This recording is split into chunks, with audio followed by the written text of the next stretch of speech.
At what point does drinking or dessert become sinful? Well, yes, it's extremely enjoyable. No. What I meant to say was, well, gluttony, of course, is overeating. When does it become a sin? When it becomes your sole object in life.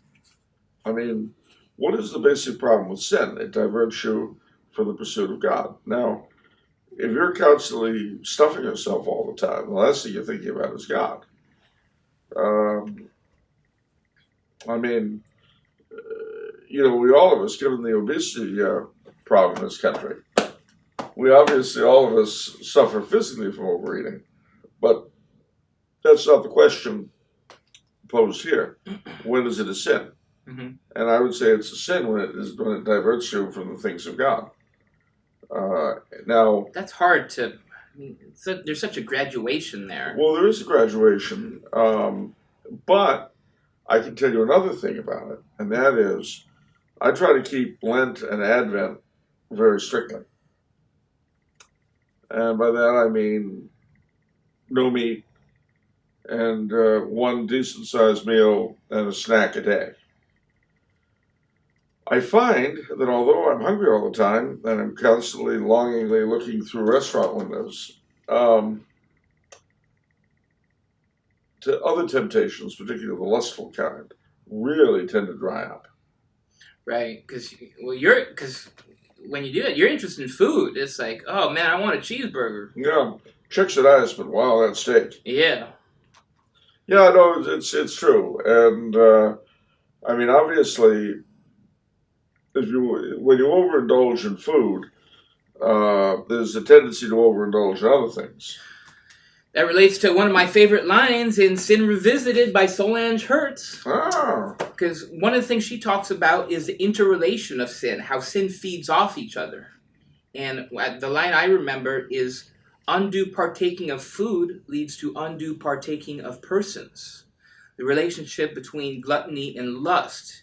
Because if you think about it, it makes perfect sense, because those are both appetites. gluttony. Gluttony, yeah. So they're all related. It's all related. And then when your appetites aren't fulfilled, then you get angry. Yeah. And you get frustrated. See, it's all interrelated, the spiritual life here. So I would say, the best way to deal with food is when the church has enjoyed, I say past tense, because the church does not enjoy much of it anymore, where the church has enjoyed fasting, fast. Where she's enjoyed feasting, feast. I mean, that way you'll be doing a day of fast and abstinence on Christmas Eve, eating yourself out of your mind on Christmas Day. Yeah. But then recovering yourself later on. Yeah. And, just even from a secular point of view, in terms of approaching happiness, you don't want your happiness dependent on how well you're satisfying your appetites. No. It's like, oh, well, gosh, I haven't had dessert, or I haven't, I didn't drink in, a week, and oh, I'm just miserable.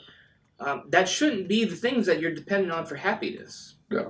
No, if you're dependent upon them for happiness, they've got too much of a hold on you. And there is no end. You never have enough. You turn into one of my favorite villains. You turn into Shelob. Ugh. Because see, that was her evil. She just ate and ate, and a beautiful, incredible passage, but from Tolkien, on the nature of Shelob's evil. I mean, she just wanted to eat until she was completely bloated. And ate the whole universe. Yeah. She didn't care if wizards or rings and towers. She just wanted to eat. Yeah. You know what Shelob's husband was called? What? Elob. Of course. Well, all right. Anyway. But one last thing, just so I get the plug, Come Down Zacchaeus. We have a chapter from this book, one of my favorite chapters. It's called The Trouble with Men. What do you think of the trouble with men are, spiritually speaking? You said this too. You one of your adages, one of your famous adages. How do people understand men and women? Well, men tend to be objective and women are subjective.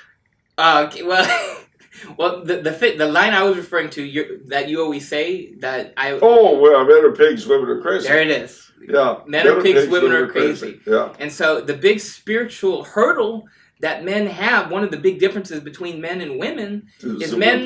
We're pigs. We struggle with our appetites. It's true. Women don't struggle like men do with these areas. Not usually. And the thing, too, about women is that, well, there's an old saying, men will give love to get sex. Women will give sex to get love. Mm-hmm.